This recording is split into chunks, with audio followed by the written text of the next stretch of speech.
Paramashivoham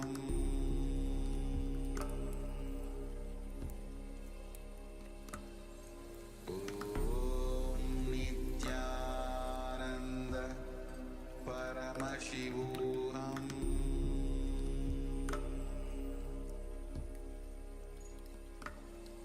Om Nithyananda Paramashivoham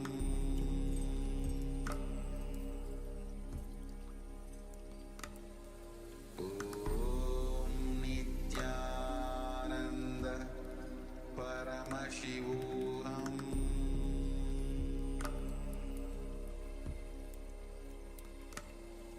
Om Nithyananda Paramashivoham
Paramashivoham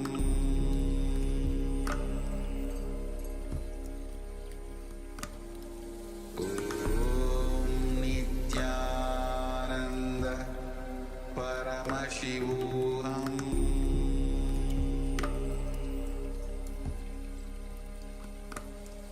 Om Nithyananda Paramashivoham Paramashivoham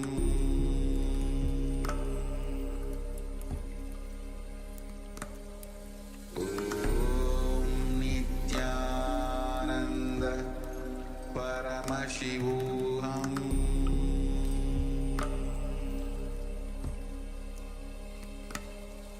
Om Nithyananda Paramashivoham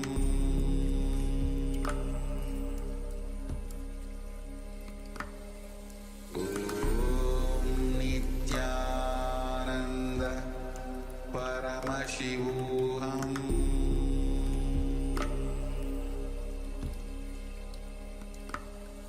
Om Nithyananda Paramashivoham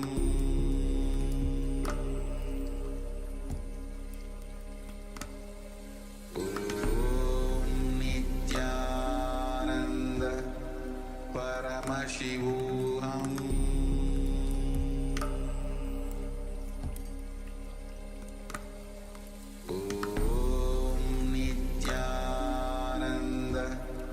Paramashivoham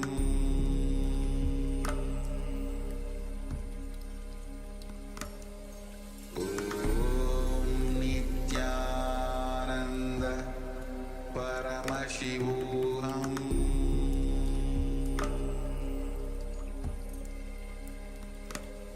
Om Nithyananda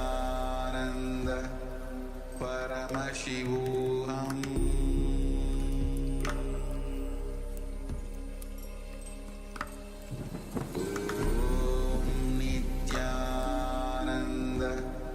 Paramashivoham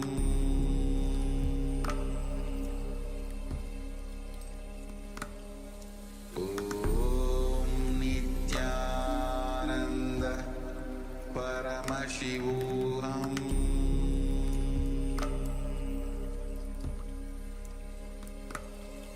Om Nithyananda Paramashivoham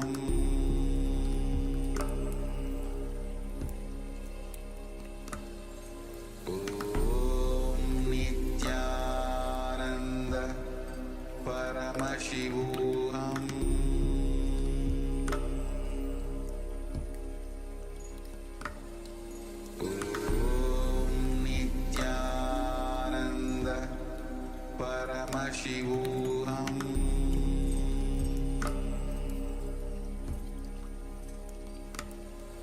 Om Nithyananda Paramashivoham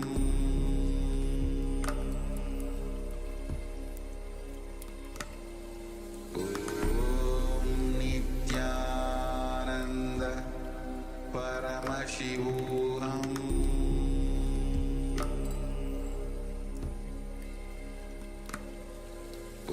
Om Nithyananda Paramashivoham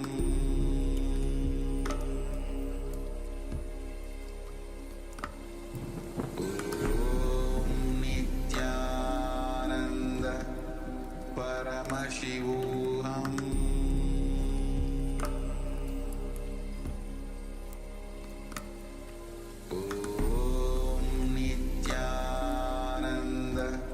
Paramashivoham Paramashivoham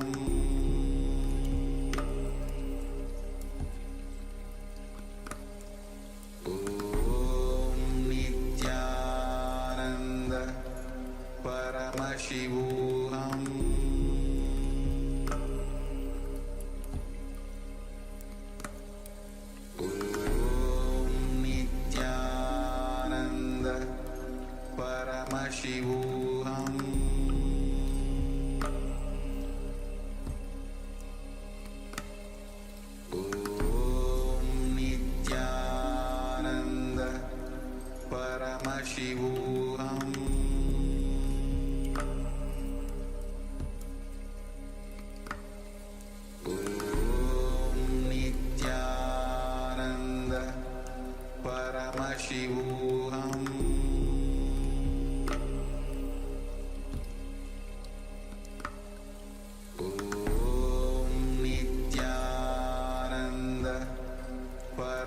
Paramashivoham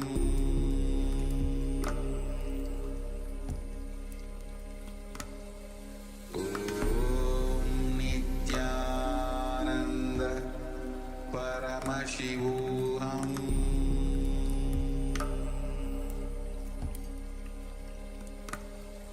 Om Nithyananda Paramashivoham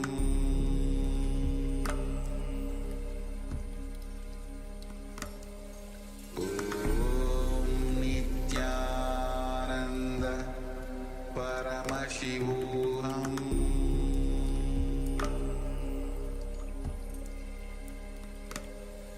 Om Nithyananda Paramashivoham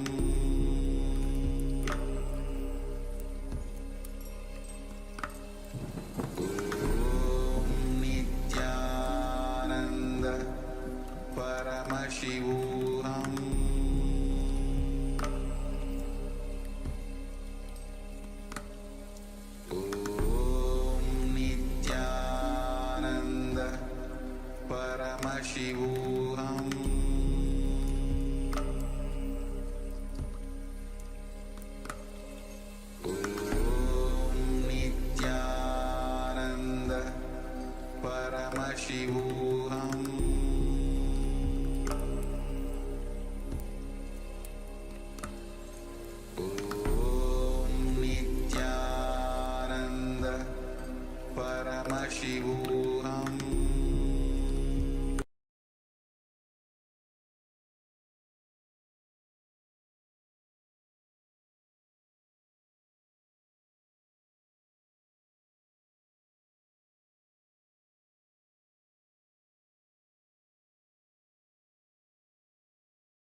So please come to the space of listening.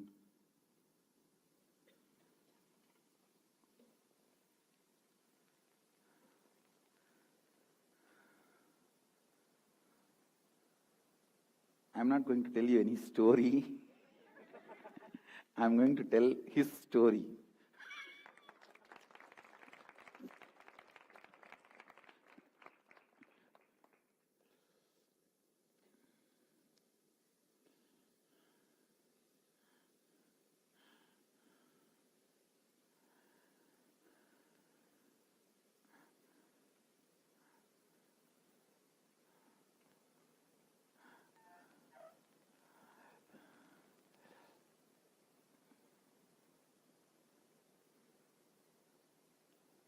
Yes. Please sit straight. Come to the space of listening. I don't know, you can call this as a story of devotion, a story of emotion, or story of love, or whatever. One thing I tell you, I'll describe as it happened. I'll describe as it happened. Whatever you want to learn from it, you learn. Whatever you want to pick up from this, you can pick up. It's like two fellows heard Harichandra's story. One fellow said, I realized truth is the supreme. You should always be speaking truth. The other fellow said, oh, for emergency, you can sell even your wife.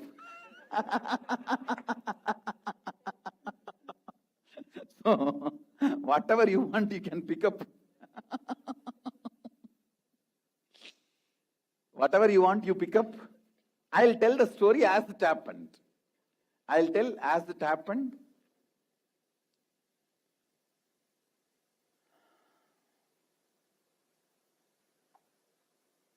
See, it was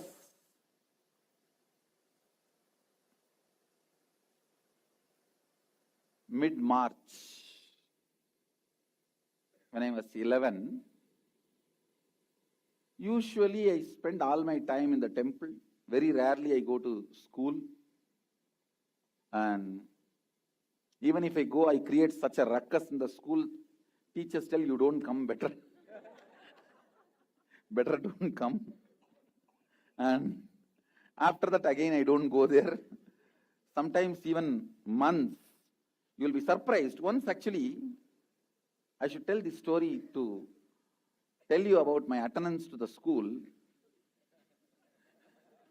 Now, once I saw this Nandanar movie. That's a movie, like one devotee want to go to a Shiva temple, Chidambaram, and he asked permission from his boss.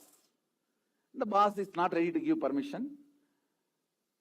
And saying later, finally, somehow he crosses all the obstacles by his will persistence.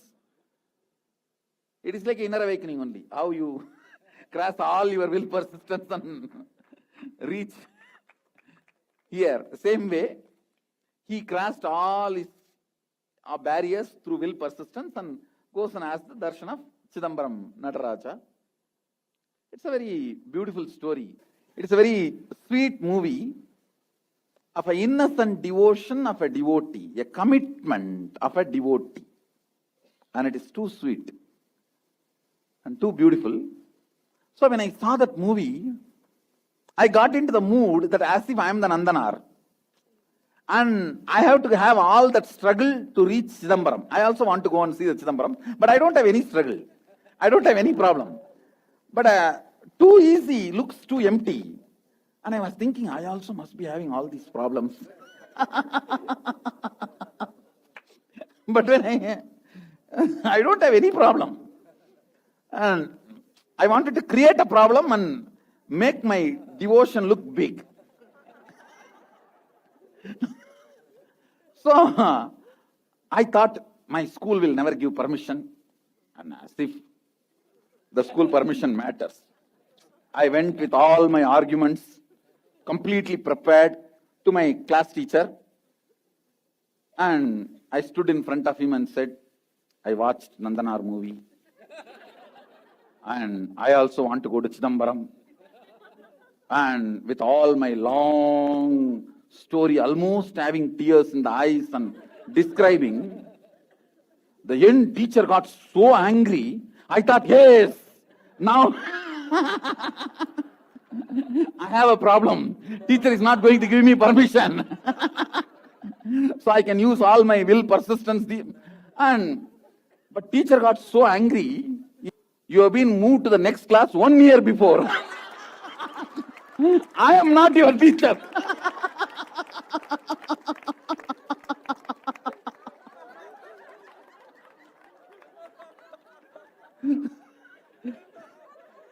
In Tamil, he started telling, ஒரு வருஷமா school பக்கம் வராம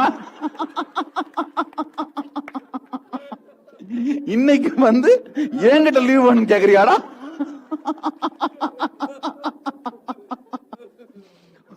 உன்னை HM முறை வைக்கணும்டா. Means I will translate.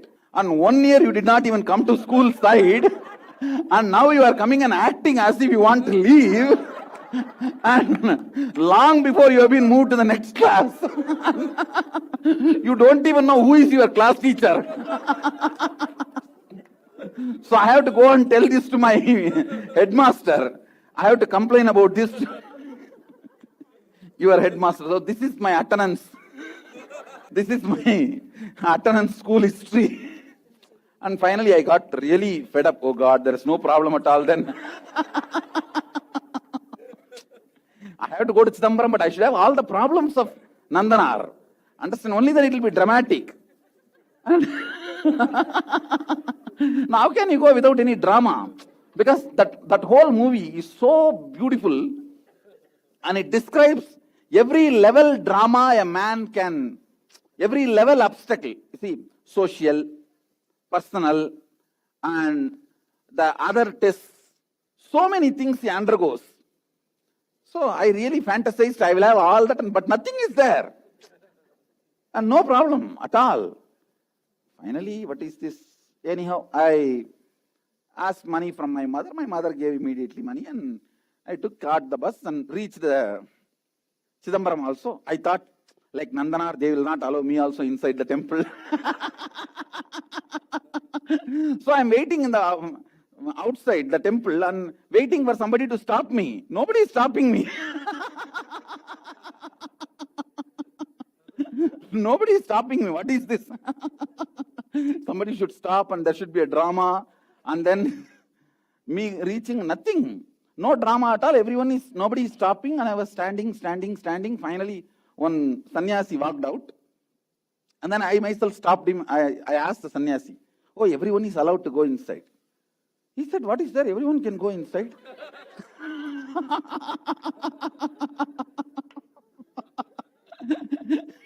It became too much. And then I started asking him more and more questions. Oh, everyone is allowed inside. Well, then why they did not allow Nandanar? He said, that is those days. And I did not even understand that so much time has passed. See, when I saw that movie happened around 400, 500 years before. Means that story, Nandanar, happened at least 500 years before. So I did not even understand that so much of time has passed. May not be 500, I think at least 1,000 years. It may be 1,000 years before, because Sundarar is talking about him. Sundarar himself is 1,000-year-old, at least 1,000 year. So must be more than 1,000 years. So I did not even understand 1,000 years have passed. The whole situation is different. And I am not even from that community. And then I started asking this sadhu, oh, I am from Adisheva community, will they allow me inside? He said, hey, I am the guru of your mutt, come. There is Adisheva mutt there. And he took me there, gave me food, and took me and made me have darshan. And it was so simple. I straight got into the Chitsabha and had darshan and had lunch and stayed. I had a good vacation and came back.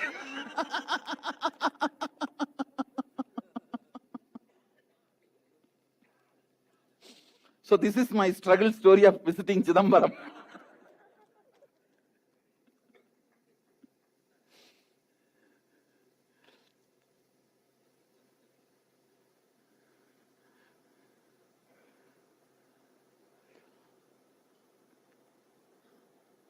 It was March when I was 11 years. As usual, I was sitting in the temple. My most favorite is I'll just sit in the temple and gaze at the hill. I can sit not hours or days, years I can sit gazing at Arunachala. Nothing else is required. Not even food or sleep. I can just sit and gaze at Arunachala. That mountain, it's a living energy. Just like how, even though we are soul but we feel this body is us. Same way, Sadashiva, even though he is cosmos, he himself feels that Arunachala hill is his body. It is such a sacred energy center. I used to sit and gaze. It was very casual, not having some mystical or extraordinary experience. Very casual, normal plane, like how you and me are meeting. In this very plane, suddenly I saw a sadhu walking out of a cave in the temple. Inside the temple there is a mandapam. Inside the temple there is a mandapam. If you have been to Arunachala temple, you would have seen this mandapam. Yes, this is the mandapam. This is a 4-pillared hall. If you feel somewhere you have seen this mandapam, it is our Garbha Mandir of Biddi. I have replicated the same thing to our Biddi Garbha Mandir. The present, the deity, this mandapam is replica of this mandapam. See, there is a small one below. Do you guys see? The big mandapam, and then there is a small one below. That actually looks like a cave. It looks like a cave actually. From that inside, one sadhu came out. Yes, you can see exactly. This is the spot. From inside he came out. Actually, at that time I thought it's a cave and there is an opening inside. In temple there are many caves. So I thought this is also one cave. There is a door opening. So that sadhu opening the door, he came out. That's what I thought at that time. Later on I discovered it's not a cave, it's a stone, sealed wall and all that. That is different. So,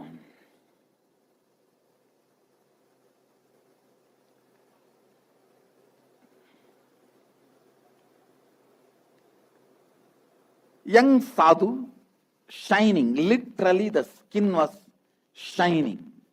Light was getting emitted from the skin. Even when the sun sets in the darkness, in the evenings or the night, I can see him walking. When he walks, I can see that line. Like that, skin will radiate the shining. In Tamil, there is a verse, Punnar Meniyane. Literally that word. The skin used to be shining. And a tall, well built, only kavi in the hip, no upper cloth, only one towel, no beard, but long jata, and rudraksha, basma, all over the body, full of the basma and even rudraksha in the hands. I can roughly say is the late 20s. The age, if I have to say age, late 20s or early 30s. Something like a 27 or between 27 to 32. That's the way I can say. That is the rough estimate of the age. The moment he came out, I saw him.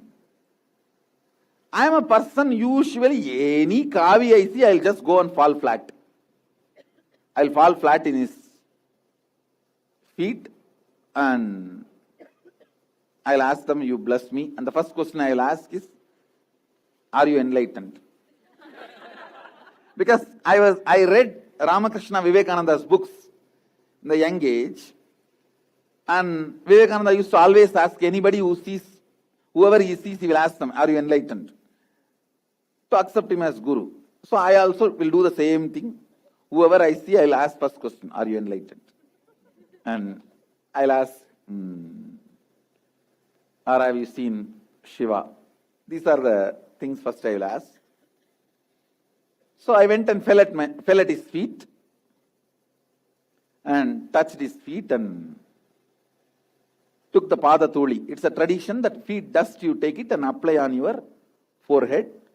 So as usual, I took the feet dust and applied on the forehead and raised my head. First actually sparshan, only then darshan happened. First I touched his feet. I did not dare to raise the head and see him directly. First touched the feet and only then the head. I raised the head. I saw he's standing, a tall, shining form.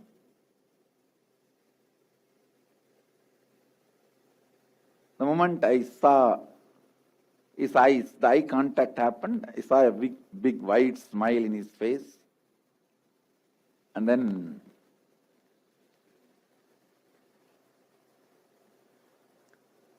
maybe the smile or the kind of a connection I felt, I did not ask him this question, are you enlightened?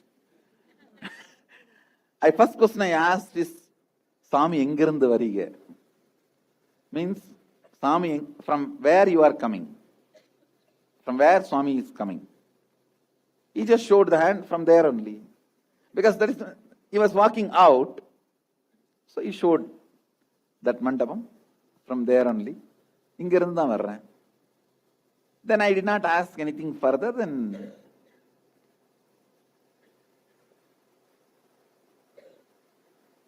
I started talking very simple things. Swami, koilella sutti paathirukingla? Means I started asking him that, have you seen this whole temple and how long you are residing?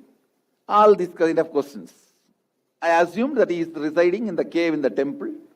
And Tirunamai temple has multiple caves. Actually, I myself have seen at least 10 caves which leads you into the hill itself. If you walk through the cave, the opening will be in the hill.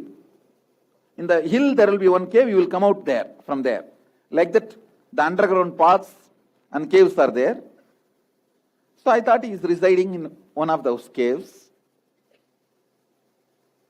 See, now when I see all his answers, it is always with the dual meaning. You can take it very casually also. For example, when I ask, have you seen this whole temple? From the beginning I am seeing. In Tamil he said, ஆரம்பத்திலிருந்து பார்த்துட்டு தான் இருக்கேன். So you can take it in a very light way that from the beginning he is seeing, or you can take it in a other way, from the beginning he is only seeing. So always the answers will be like a double. If I wake up for a second and try to catch the second meaning, he will try to bring to the normal, casual, common meaning. It's like a game. Please understand. See, it's like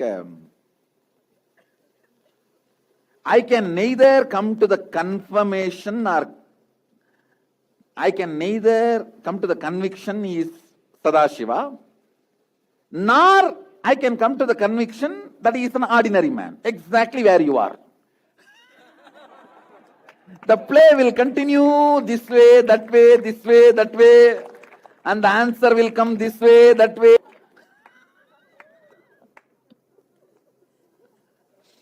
Always it will be double. For example, when he gives the answer,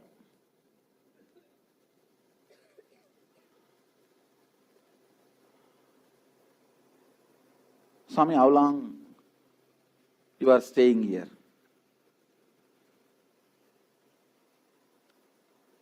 He will say, for quite a long time. If he sees that light in my eyes, the spark in my eyes that I am catching, that is Sadashiva. Then immediately he will just say, எல்லாம் வராங்க போறாங்கல்ல அதெல்லாம் பார்த்துட்டு ரொம்ப நாளா இங்க தானே இருக்கேன். He will try to dilute, means in English, I will translate. He will try to dilute. So many people come and go now, so I see all of them and I am sitting here only now. He will try to dilute and make it like he is one of the sadhus or beggars who live in the temple. In Arunachala temple, till recent times, even 15 years, till 15 years before, the sadhus used to stay in the temple. They used to be allowed.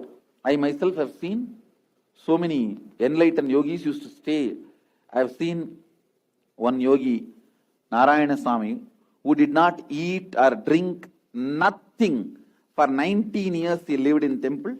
I myself have seen him at least for 6-7 years. He has not moved from that place. He is not dead. He will smile and he will only, the legs are like a frozen. He will sit with the legs in the Vajrasana or the Yogasana. Like Ayyappa, he will sit, only hands will move. Means whatever people bring and offer, he will take it and give it to people. Only for that his hands will move and nothing else, just smile. 19 years he sat like this. He was sitting in Samadhi. A great Jivan Mukta. Like this I have seen, he lived in near Thirumanjana Gopuram. There is a south side tower of the temple. He lived. Like that many sadhus and yogis used to live in the temple in those days. And Tiruvannamalai is well known for that. So he will just dilute and divert the attention as if he is one of the sadhus and yogis living there. But many times I will try to catch through his answers that he is not ordinary sannyasi or ordinary guru.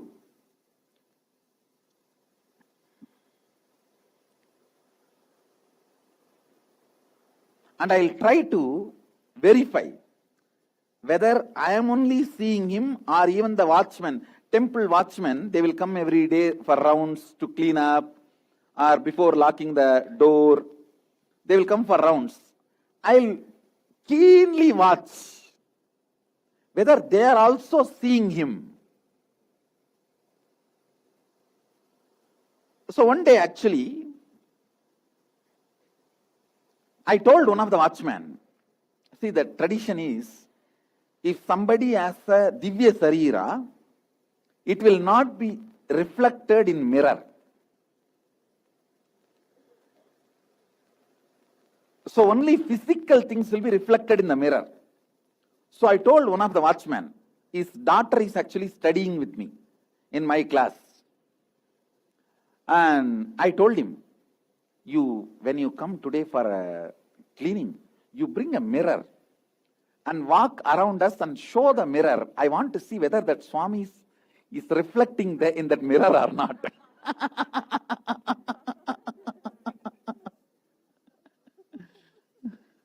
And that fellow also brought the mirror, as if casually he is carrying the mirror from somewhere to another place. He was carrying the mirror casually in his hand and walking. So I was keenly observing, especially when he is walking near me, whether the form is reflecting or not. And it was reflecting. And then he walked. Then he made a statement, oh, appa originala maamam kaatuvana. In Tamil he said, whether father is original or not, uncle will show. So actually he understood what I am trying to do. Actually that watchman is a uncle in a distant relative way for me. See, the temple, it's a small temple town. Everyone will be related to you in some way. Especially if it's the same community. So he's some way uncle in a distant way. So he made a comment. Appa original or maamam kaatuvana? Means whether father is original or not, uncle will show you. I actually understood that he understood the drama I am trying to do. And then I did not tell anything. I was just keeping quiet.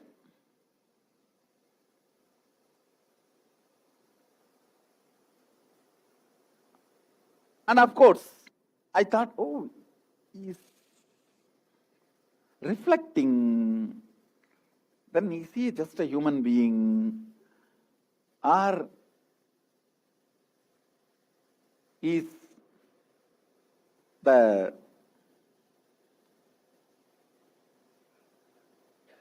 extraordinary being, or a Siddha, or a yoga Purusha, or yogi who has come? Because the way he talks and all this whole dilemma and confusion.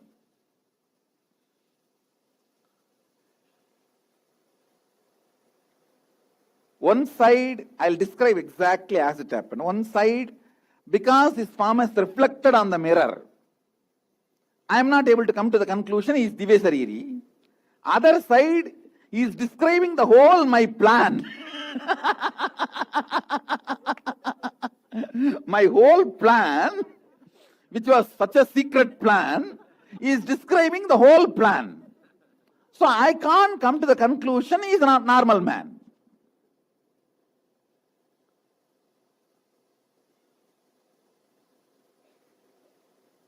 And whenever I bring food, he will always eat like a normal person. He will eat, and he will also give me food, and we will eat from the same tukuchati. Tukuchati is our village carrier. It will be in brass. 2 carrier, one either rice, another one cup sambar, and one small cup for pickle, 1 cup for all the curry. All that they will keep. And so I'll bring. My mother is one great thing with my mother. Such an amazing serving person. And she will never question. If I say, I want to give food for 3-4 sadhus, give me food, she will not even ask who, where, anything. She will just cook and keep in that 2-3, that tukwali, and say, Sami, tukwali la vechirukka eduthu po. That's all. So I'll carry and give food for him. He will eat regular food. Sometime he will go on, he will tell the temple Garbha Mandir, once they finish the Naivedyam, then they will do Aarti. After the Aarti, they will distribute the food. Only when it comes out for distribution, we will know what food it is. But he will tell me, hey, Puliyodara nalla panirkaanunga. Kadiyabatti Chinachona Katala, Poi Kondada. Means he will tell which family's Naivedyam that day, and he will say, go and bring. I used to wonder, this fellow has not gone to the cooking place. The cooking place, nobody is allowed. Only the Brahmins can cook. Tiruvannamalai temple follows a very strict community system. Only Brahmins can cook. Only Shivacharyas can do Naivedyam. And only that communities can do their responsibility. It is a pride also. And you will know nobody is paid. That's the funny thing. There is one community which takes care of the chariot, one community which takes care of the deepam. Each community has a responsibility. And so, I have never seen him going into the cooking room. And I have never seen him wearing Yajnaopavitam. So, I did not doubt, or I did not even think he is a Brahmin. So, he is not, I have never seen him going into the cooking room. It's called Madappalli. He has neither gone to the cooking room and nor he is wearing Yajnaopavitam, so he is not a Brahmin. They will not allow inside. So, how he knows? And when I go and receive the prasadam, it will be exactly same as he said. I'll bring him and he will eat. Sometimes he'll tell, no, I don't want, don't bring, leave it. So it's like but I've never seen him doing 1, 2, 3. In this whole, no 1, 2, 3. And he will tolerate all my such amazing passions. And I'll even pick up his finger and bite the nail and clean the nails, cut the nail for him, When I am not able to cut it, I'll carry this small blade. In those days, which they use for shaving, that 7 o'clock blade, that was the popular brand. So I'll use that 7 o'clock blade and cut his nails. And if I am not able to cut with that 7 o'clock blade, I'll bite directly through my teeth and clean. And with all the patience, he will sit. He will never. It must. So, I cannot sit if my Gurukul kid does that to me. If any one of my Gurukul kid does that, I cannot sit. But he will sit with so much of passions and the detailing with which he will explain, tell the stories or make me understand certain concept. It's an elaborate relationship, not just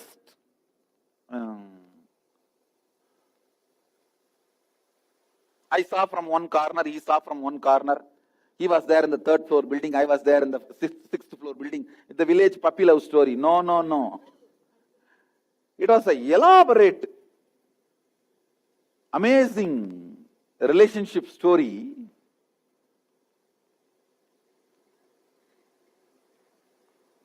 I cannot confirm directly from him asking, are you Sadashiva? Are you from different plane? No. That little fear was there. And then I cannot come to the conclusion he is a human being. Once I tell you, he was trying to explain Advaita to me. He said, everything is one. I'll exactly use the word he uttered in Tamil and then I'll translate. Ellam ondudanga. Means everything is one. I said, how can that be? How can, means I was asking in Tamil, அது எப்படி சாமி எல்லாம் ஒண்ணுதாங்கறீங்க நீங்களும் நானும் ஒண்ணா இருமா சாமி means you and me will be one or what? Then he just smiled. Hey, means he addressed me in singular. How the kids are addressed. Hey, இந்த மலை இந்த சாமி நானு நீ எல்லாம் ஒண்ணுதான்டா. He just said this hill, actually in his right side was the hill and the left side was the Garbhamandir, and I was sitting in front of him holding his 1 feet, and he just said this hill, this God, me, you, all one and the same only. He just did like that. I was caught in between him and the hand. He just did. Please understand, with all my integrity I am telling you, literally that hill moved and this Garbhamandir moved. Physically they just colluded. They just hit each other.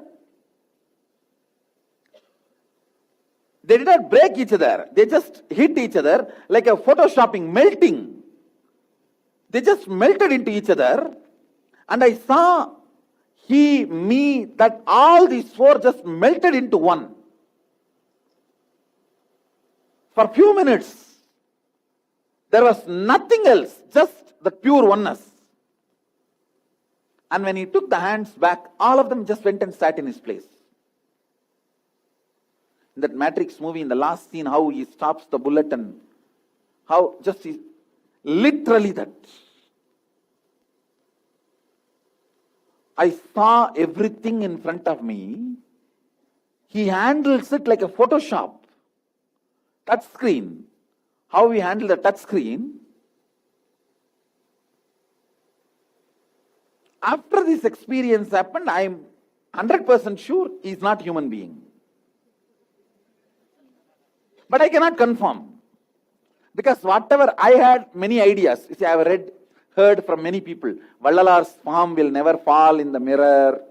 He is a Divya Sarira. So all that, whatever I heard, with all that I will try to check. And he will not fall into any one of that category. Any one of that. In any of the exams I try to check him out, it will always end up in, me feeling shy, and He will always bunk the whole thing I try, he will just collapse the whole thing. Not only collapse, he will tease me.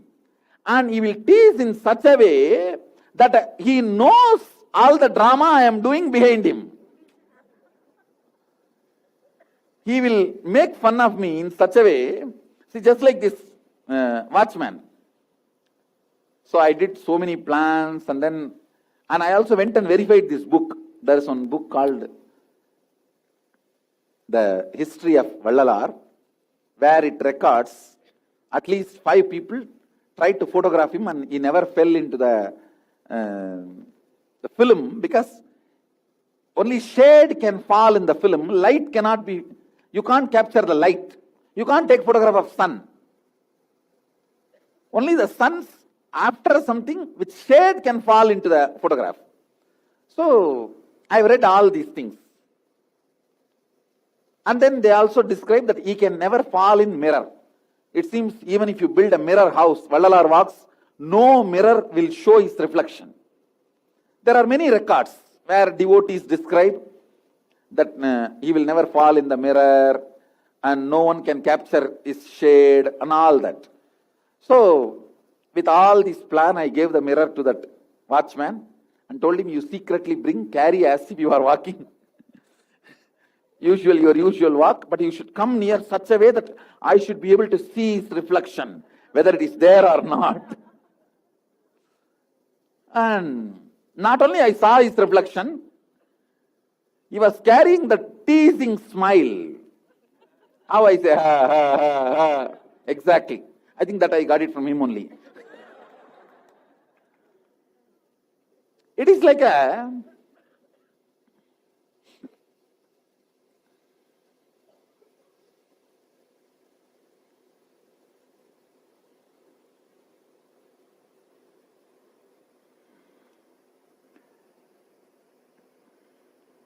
see, the sweetness of relationship, listen carefully. The sweetness of relationship is so beautiful. I do not want to hurt him in any way, but the curiosity is so much, I can't keep quiet without verifying who he is. It is like I don't know what example to give. Maybe I can give you roughly this example.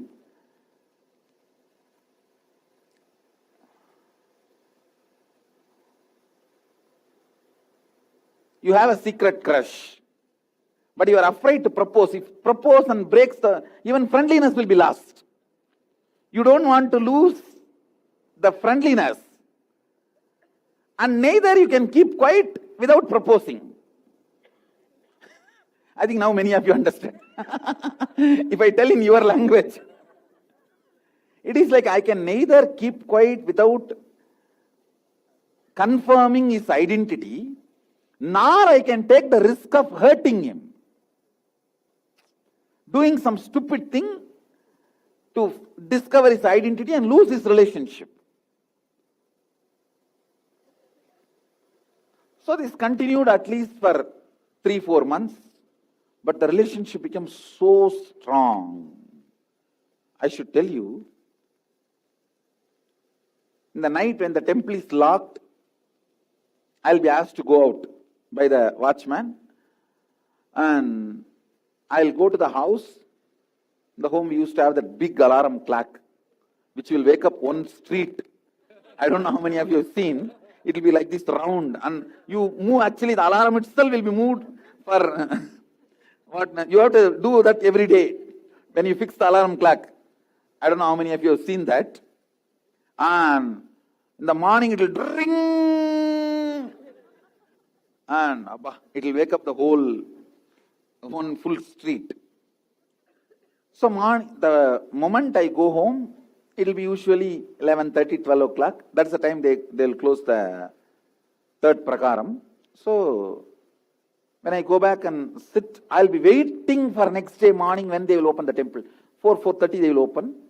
I'll be waiting when I can see him again. And I'll feel, I think this watch is not moving. Because every 10 minutes I will see what time. And I'll even change the clock. I'll change the time. But if I change the time, the watchman is not going to open the door. It will be like when I sit with him, from morning till night, I don't know how the time flies. But when I am out of him, even that night few hours will look like a long gap. How many of you feel I am describing you? You are all in love. That's the confirmation. It is like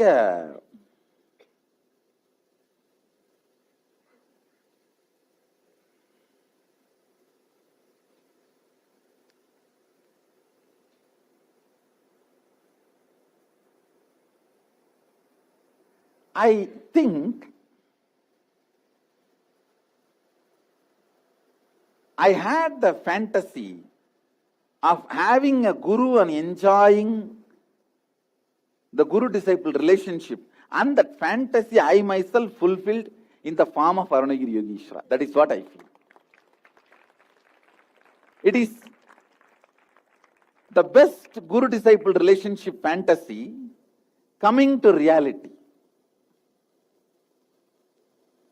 How an ideal guru-disciple relationship.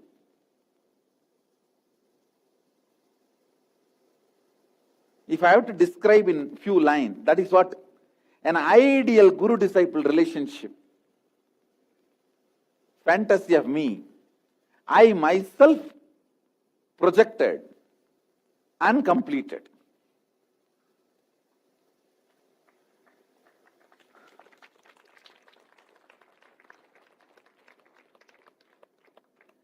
See, first few days, it is like he will sit, I will sit, I will ask some questions, he will answer. Not only he knows the whole Shastra or spiritual truths, while he talks itself, he will mention many of my family, friends, relatives, all their names. So in few days, I am convinced he is a local person. See, in Indian villages, you need to have a little background introduction about Indian villages. Indian village, everyone knows everyone's personal life. There is no question of any privacy, that, nothing. All that has no meaning in Indian villages. Actually, the word privacy has no meaning in Indian villages. See, all the village houses will, the same row it will be. It will be like a straight line. And especially temple towns like Tiruvannamalai, they are all built based on Vastu. So the straight line, you guys will be surprised. The whole Tiruvannamalai temple compound is 1,000 meters, 1 kilometer. The accuracy is less than 0.1 inch. This yet they used in those days. Nobody can imagine. Built 800 years before, that compound wall. 1 kilometer compound wall, the accuracy is 0.1 inch. So these temple towns are usually that kind of a structure. See, one side is extraordinary knowledge of scriptures and spiritual sciences. The other side, he knows every fellow's name in that region, my family, friends, and he will refer, when he is giving examples, he will refer their names. So this all made me feel he's a local person. And I also had an idea, a Vedantis will not be, a great beings will not be detailed beings. So when I see one side of his great knowledge, I will almost be confirmed he is Sadashiva. And the next moment he will break the whole pot. Actually, what he was trying to make me understand, risking without having the end-to-end map is renunciation. Understand,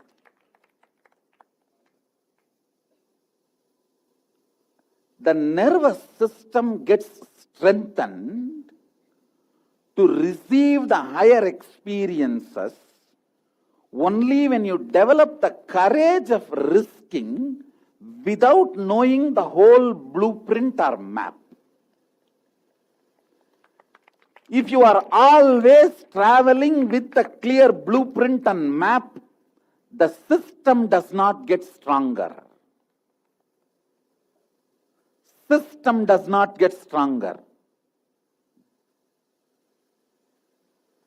The whole game he was trying to play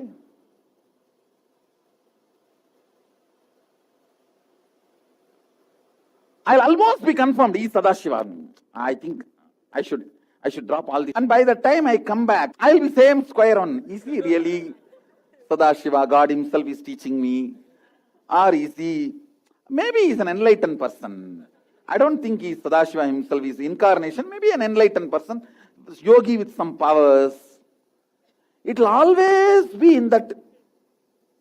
But his love gave me the courage, guts. That strengthened my nervous system to hold him. Please understand. How many of you relate with what I am saying, this whole thing? And you will be almost confirmed, yes, Sadashiva. Done. Something. No. I think he may be having some powers. Maybe a great yogi. Otherwise, why is all the time talking like this, doing this? Whatever I read in the books and tried to match, tried to test, he will collapse everything. He will collapse everything. And same way, when I myself brought the mirror through the watchman and checked, I saw his reflection. Once we entered in the temple, there is a marriage hall where Devi and Sadashiva's marriage happens. There's a huge wall-sized mirrors. So that day, he was walking with me, holding my hands. We entered and we were walking. Front deity is there, back side wall-sized mirror and front side wall-sized mirror. Casually, I put my eyes, he was not there in the mirror. He was not there. Only I was standing. By the time I woke up and looked in this mirror, he was there.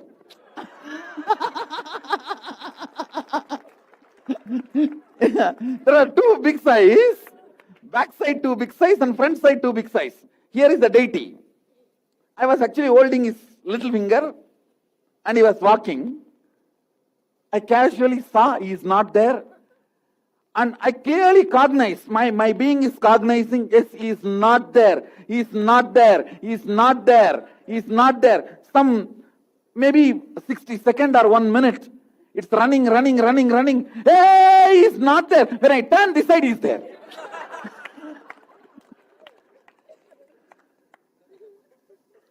I just turned my eyes to see in that mirror, he is there. When I turned towards him,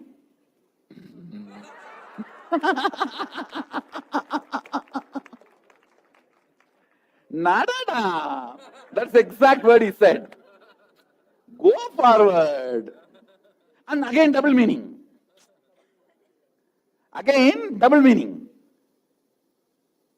Nadada means he's actually holding my finger.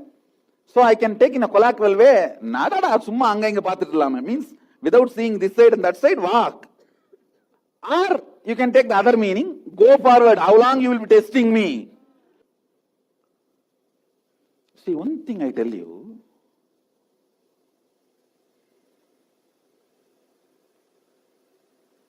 maybe whatever you all may go through with me, I myself needed to go through as my muscle memory and biomemory to teach for all you guys and to be compassionate when you guys go through this. I needed that.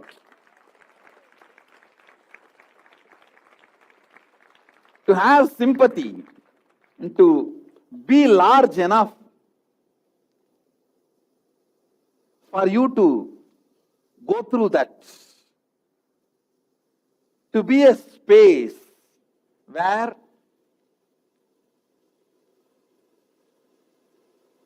I can accommodate you when you go through that with me.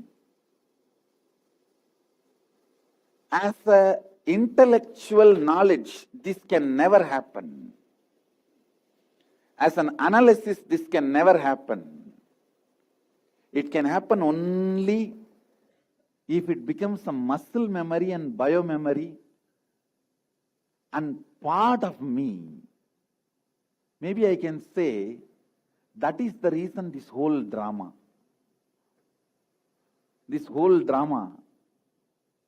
or this whole தன்னையே தான் ரசித்து தன்னையே தான் ருசித்து தன்னையே தான் புசித்து தனக்கே தானானது means enjoying me by me, tasting me by me, eating me by me, becoming me by me.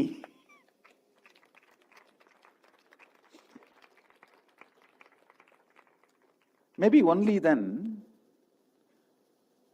I will understand in a ground level, the reality level, what you guys go through in your journey.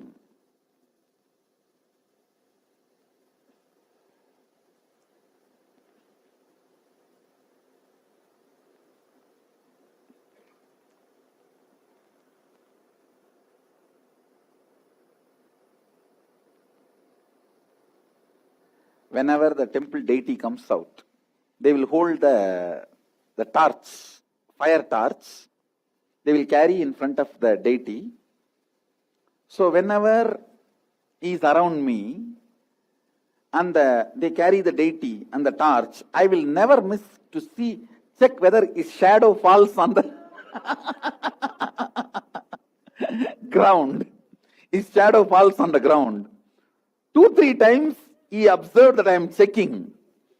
And then next time when they are bringing the torch, in Tamil he called, hey, Tiviti. Tiviti means that fellow who takes. Tiviti, he called. And that fellow came near. Pudra inga. Hey, parra, yan shadow terdane, nadal terdane. Means he will tell me, now, Patdiya, means see well, my shadow is falling. Amchituma. Shall I send him back? He will ask me in Tamil that he will see I am secretly checking in that torch that whether his shadow is falling, because I have read in many scriptures an incarnation or a Divya Sarira, his shadow will not fall on the ground because they are light. So I will try to check when they carry the torch. So he will call the torch fellow and he will make him stand next. And then he will ask me, see, and shadow will always fall. That's whenever he calls and shows, shadow will always fall. So I'll say, I will not tell anything. I'll just neither acknowledge nor say yes, neither say yes nor say no. I cannot say that I have not checked. And I cannot say shadow falling is true, because I will not believe. Now I know you are showing. Let me see. I'll just leave it. I will not talk.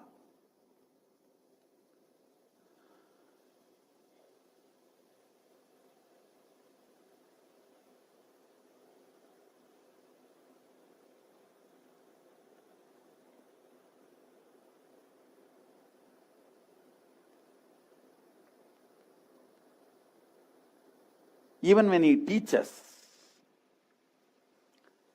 maximum if he utters 10 words, I am giving you example, not that he will utter only 10 words, no. He will speak very long times and all. He has spoken sometime even without breaking 6-7 hours and all. 6-7 hours and all he will speak, explain one by one like this, he will speak that and all. Even if he speaks 10 words, I have seen like a 1 terabyte material will land in my system. For example, if he just says, Adharvana Vedam, the 4th chapter, it describes everything about how the Yagashala should be made.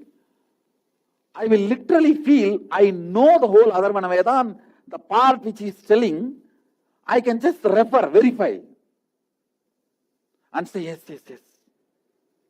It is like whatever book he quotes, I will feel I know that book already.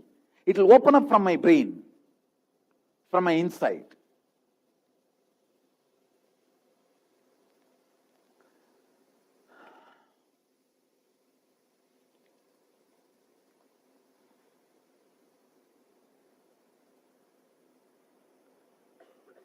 Even though I had one side this doubt and all that, other side, to be on the safer side, I wanted to take everything I can take and keep it for myself. And I read Ramana Maharshi's books. Some of his disciples, they will write poetry or something about him, whatever advices, upadesha he gave, they will write and take it to him. If there is a spelling mistake or anything, Bhagavan himself will correct. So these disciples, just to get Bhagavan's handwriting, they will make purposely some mistakes. And then Bhagavan also will laugh and correct and say this mistake was made purposely, not by mistake. He will write that and give the notebook. Annamalai Swami used to do like that, and he has given that notebook to me. It is with me even now. It's there with me, with Bhagavan's own. Many places he will correct his handwriting, it is there. So when I read this, I got an idea. I should also get Arunagiri Ishwara's handwriting. So I started having a big notebook and started penning down whatever he says, the essence, like every day. And after 2-3 days, I went and showed him.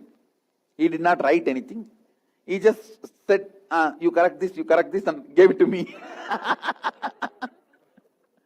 And, anyhow, but I did not keep quiet. And after 2-3 days, again I went and stretched. And of course, he picked up the pen and corrected, wrote something.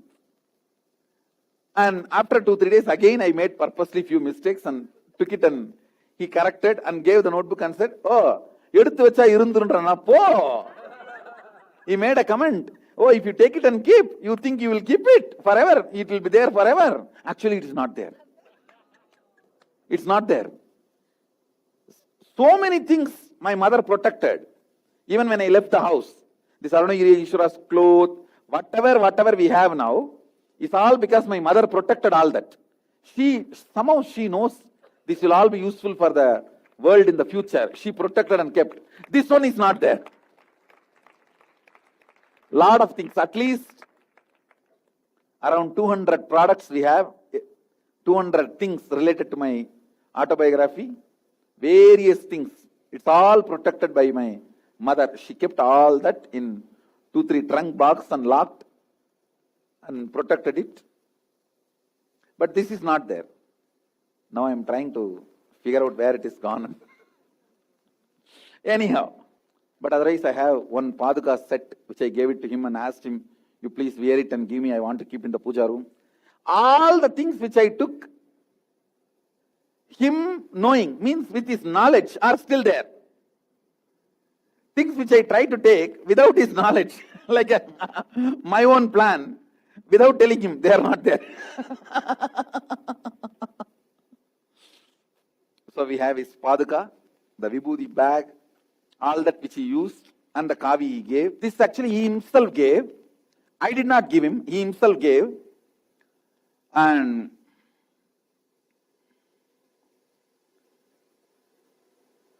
at least 50 textile companies, we sent a sample of this. I cut this, you can see a bit is cut. I sent a sample, this bit. I cut and sent a sample to 50 to find out which material it is. 3,600 types of fabrics are there on the planet Earth as on now. It is not falling under any one of that. 3,600 experiments we have done. This bit I cut and sent it to test. Still, because our earlier devotees were in the spinning mill field, we sent it to even up to London. Still, we are not able to find what fabric this material is. Neither silk, nor cotton, or terrycotton, or nothing. Still, we are not able to find what material it is. 3,600 tests it has gone through, this bit, which I cut and sent. Still, we are not able to find which material it is. And this cloth itself was given by him directly. I did not give or take. But the sandal padukas, that means the wooden sandal, and a vibhuti bag, I took it and asked him to wear, bless and give. I asked him that you use this, bless it and give, so I'll keep and worship. See, whenever I tell his story, I literally breathe him. Because I breathe him, all of you breathe him. That is why whenever I narrate his story, in the end, initiate people in unclutching, invariably everyone falls into that unclutching space. Because by the time I narrate this story, you are all entangled to that space, that plane. Even if you are hearing the story first time, you know it is happening in front of your eyes.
Yes.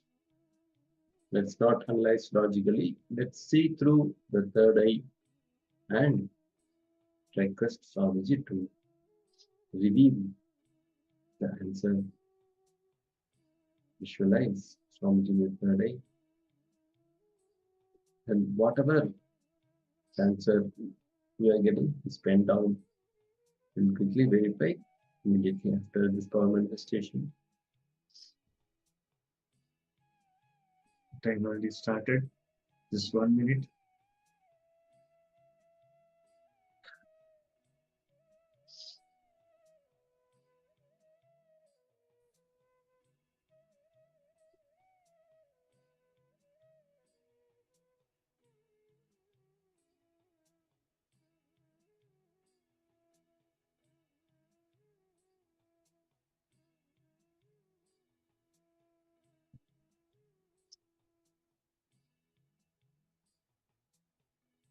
Keep chanting the Mahavakya intensely.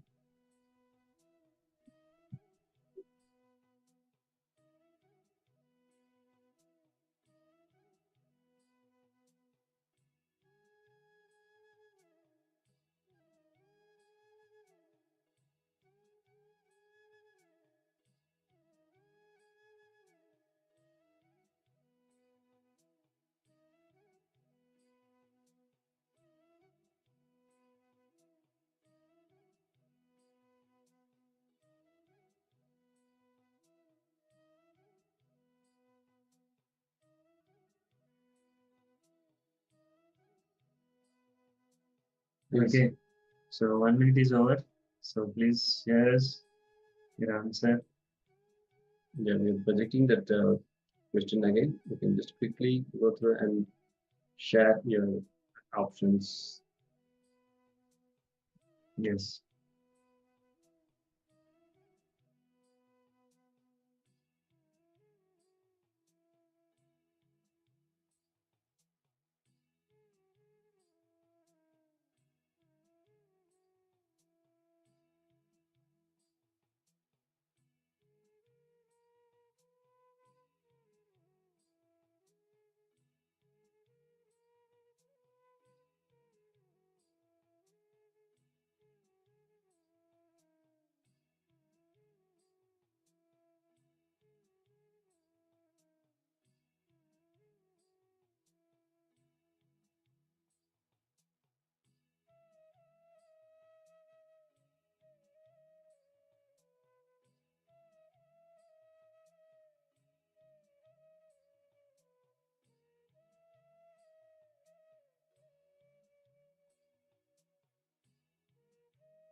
Yes, come on.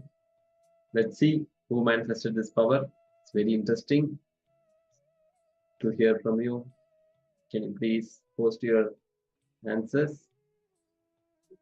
Zengri Nothing, Manitya Shulini Durgama. Can you all be participative in this power manifestation?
So here is the answer for the power manifestation. It is C, 10. How many got this answer? You can show the thumbs up.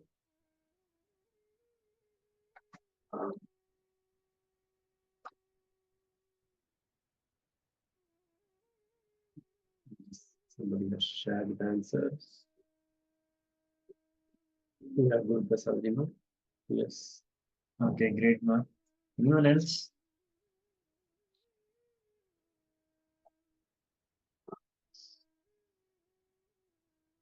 Come on, Teshwari Durga Mark.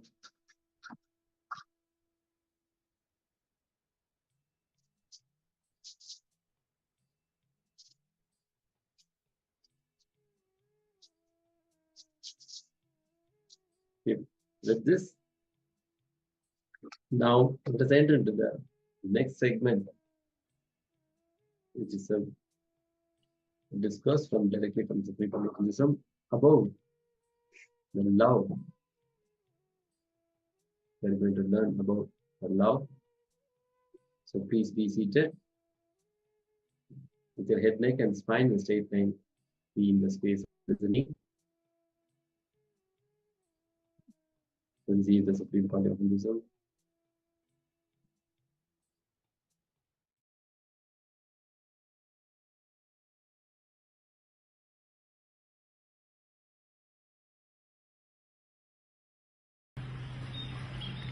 Love is not anyway related to two physical structures. Love is not anyway related to even your own physical structure. It is not even related to the mental qualities you carry. It is related to awareness you carry. Please understand.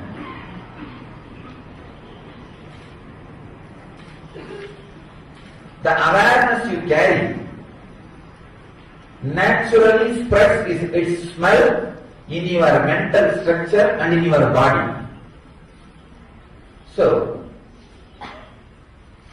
the awareness which your physical structure experiences, if that feels connected in the to the awareness of some physical structure, it is called infatuation. Please understand. The awareness your physical structure experiences, if that feels connected to some other awareness of the physical structure or some other physical structure's awareness. There are so many things moving around in the world. Each one of your unit, awareness, the awareness experienced by your mental structure and the awareness experienced by your physical structure. If the two physical structures awareness, two or more, physical structures awarenesses feels connected, it is called infatuation. If two or more mental structures feels connected, it can be called as attachment. Little better word.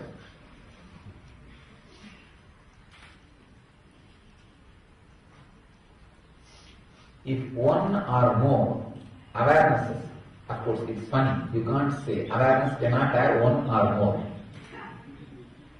Directly, just overlaps each other. You can't even call it overlap. Just flows into each other. It's called love. Two physical structures, if they feel connected, if their awareness feels connected, it's called infatuation. One or more mental structures, if they feel connected, it's attachment. When awareness overlaps beyond the physical and mental structures, it is called love. Now, scan all your relationships with this understanding. Suddenly you will see all the problems related to your love, relationship, friendliness, possessiveness, worry, everything will just disappear.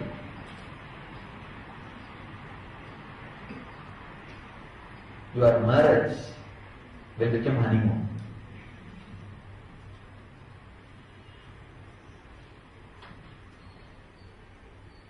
It will become beautiful, living relationship. The greatness of sexuality is it will disappear. Understand? The greatness of sexual energies and mental structures feels connected and the awareness overlaps. All these magazines go on giving inspiration, tips, these middle-aged magazines, how to keep your sex life live. 10 tips, 20 tips, 30 tips.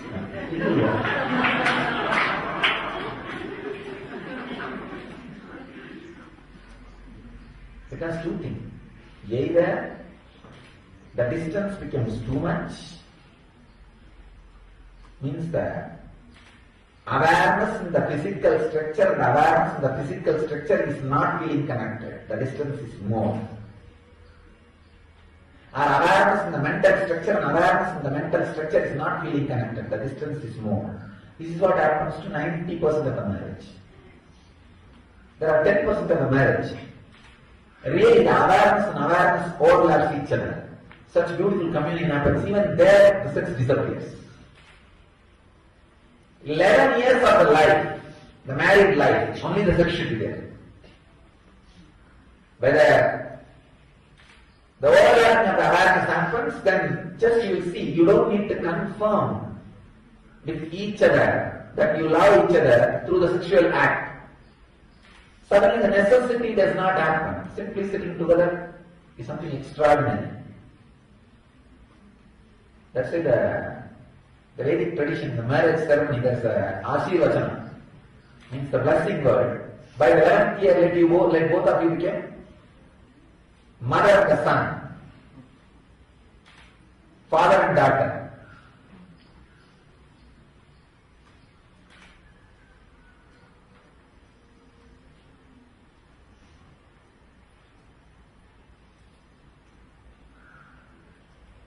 In both ways, if the distance becomes more or distance completely disappears, both ways the sex disappears. Just either sex is like a liquid, fluid, either it freezes cold like ice or it evaporates like a steam. If it evaporates as steam, your consciousness is levitated and your whole system evolves into enlightenment. It becomes cold, frozen, ice, you are caught in the ice bars. Understand this definition of love.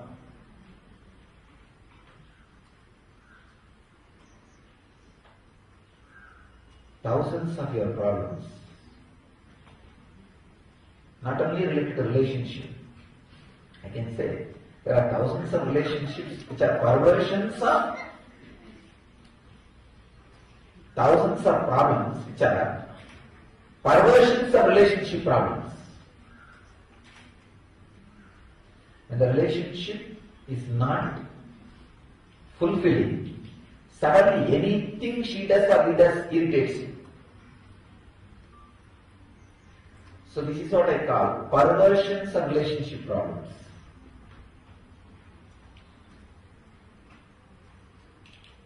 If you know the real love, even intellectually,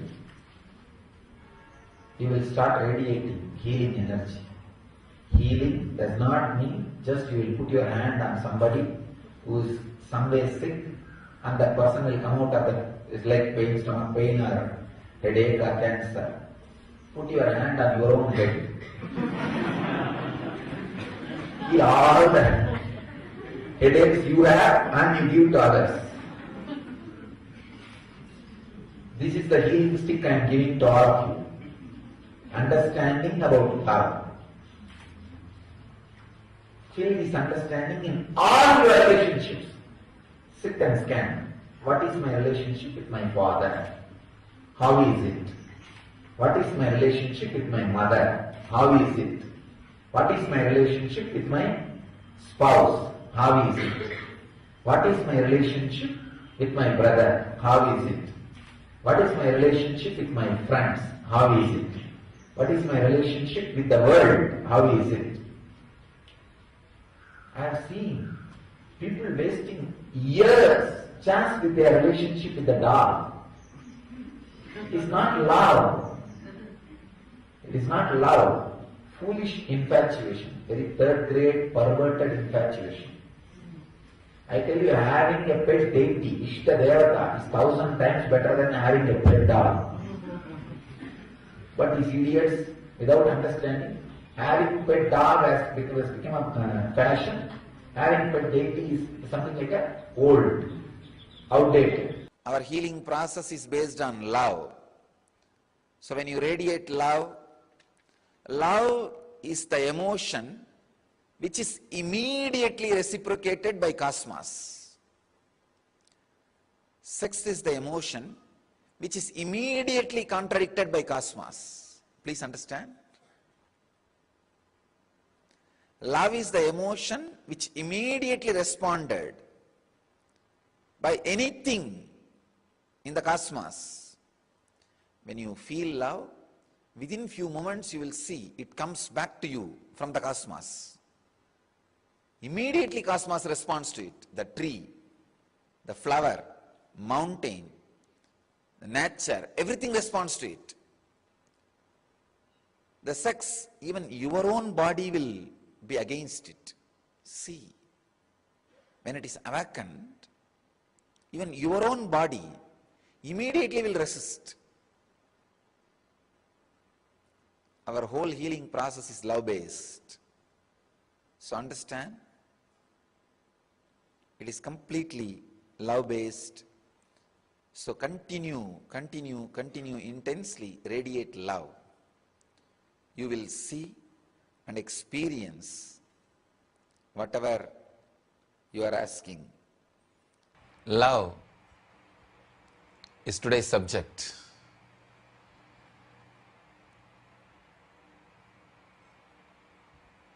It's almost talking about the whole cosmos, whole universe, all the energies which moves the cosmos,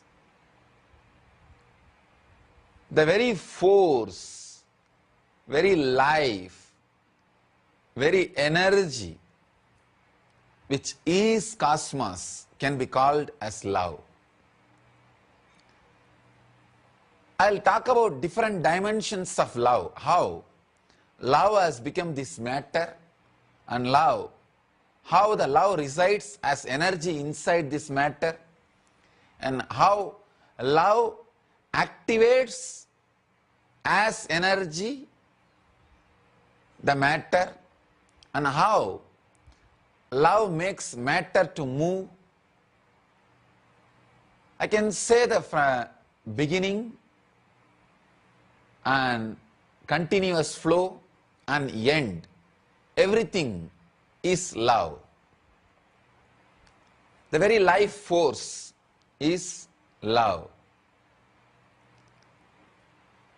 the different levels and different dimensions of love, if we understand, we can understand in which level we are, which dimension of love we are experiencing, in which level we need to move, in which dimension we need to experience, and how our being can become more and more blissful and spiritual, experiential. That's the main thing. Understand, whenever you experience love, even if it is in the lowest form as you think, the moment you experience, the very experience leads you to the next level of love. For example, if you experience very low level of love, a crude form, just the physical level, if you really experience without any layer between you and that experience, suddenly that very experience makes you go to the next level, the higher level. That is why in Tantra, they say, even if you go through a physical experience without any conditioning, simple, pure experience, suddenly you will see you are transported to the higher dimension of love, higher dimensions of love. So, whether it is lower or middle or higher or highest, any form, if the love is experienced, it leads you to the higher level. But without experiencing, if you are just intellectualizing, just going on thinking, even if you are thinking about the highest form of love, just thinking will not make you experience. So, that is why I feel more comfortable to say love is God than Prajnanam Brahma. Prajnanam Brahma means the knowledge, consciousness, that is God. Both mean same. When you say whether love is God or consciousness is God, both mean same. But the word love is God can be more applied in your life. The word love is God is not just a declaration, it is a technique also. If you start experiencing love, even in the lowest form, directly, it will lead you to the higher and higher and higher spaces. If you are only intellectualizing, conceptualizing, thinking about the love even in the highest form, it won't be leading you anywhere. That is why the people who go on thinking the Prajnanam Brahma, consciousness is God, knowledge is God, superconsciousness is God, they go on creating the different intellectual layers, but never experience love. Only a personalities like Shankara who experienced love, when he says Prajnanam Brahma, it is experience, it is truth. Ordinarily, without experiencing the love, if you just go on repeating the word, the higher consciousness is God, Prajnanam Brahma, it is just nothing but a word, verbal game, pandits playing. So, first start experiencing the love even if it is in the lowest form. Whatever form it is available in your inner space, start living it. Our senses have lost its truth. Our senses have lost its purity. First thing you need to do, if you want to experience love, purify your senses. Means be alive in every sense. If you are looking, look intensely. If you are smelling, smell intensely. If you are listening, listen intensely. If you are touching, touch intensely. If you are tasting, taste intensely. Nothing. A simple technique I can give you to heal others. When you want to heal others, put your hand on that person. Just only feel the area your body is touching his body.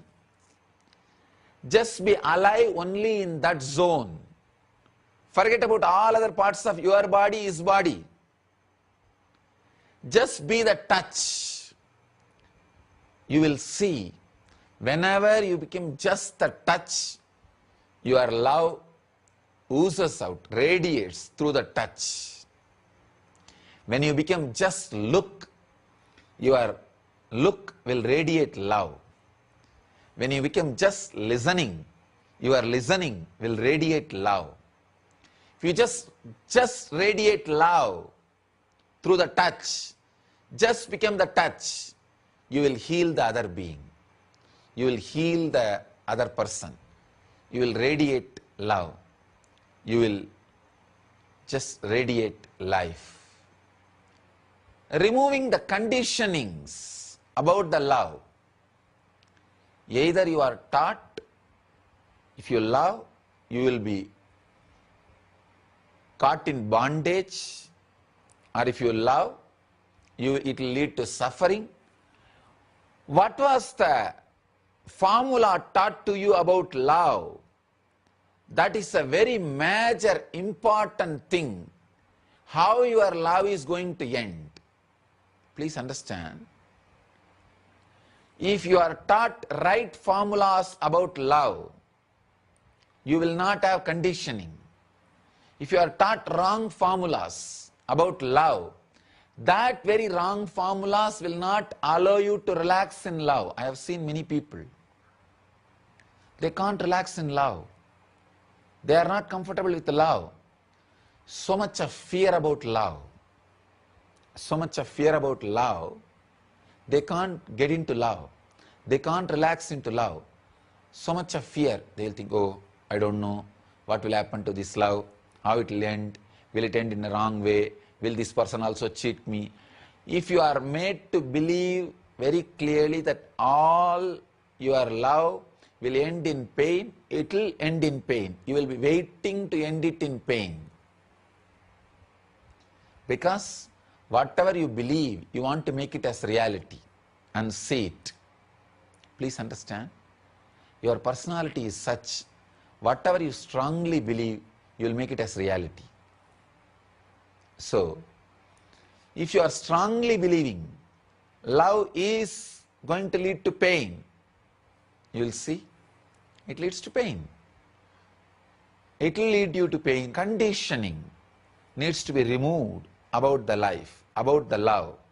Then you will experience the pure love directly. Do not have the conditioning. Your love will lead to suffering, or your love will lead to joy. Just be simple, straight. Let me see to what it leads. Let me see to what it takes me. So when the love happens in you, just be a pure love. That is why I am saying, the ability to live in utter insecurity, to go with the love, to go with the flow of the love, makes you experience the real love, real life. Please understand, even if you are attached to life too much, you will not be able to love completely. The love will not be an experience in you. I have seen people, when they are attached to the particular secured way of life, they kill love in them. They decide, no, if I say yes to love, this secure life is in danger. Love is wilderness. Sometimes when it comes, it really happens in you like a wildfire. It happens in you like a wildfire.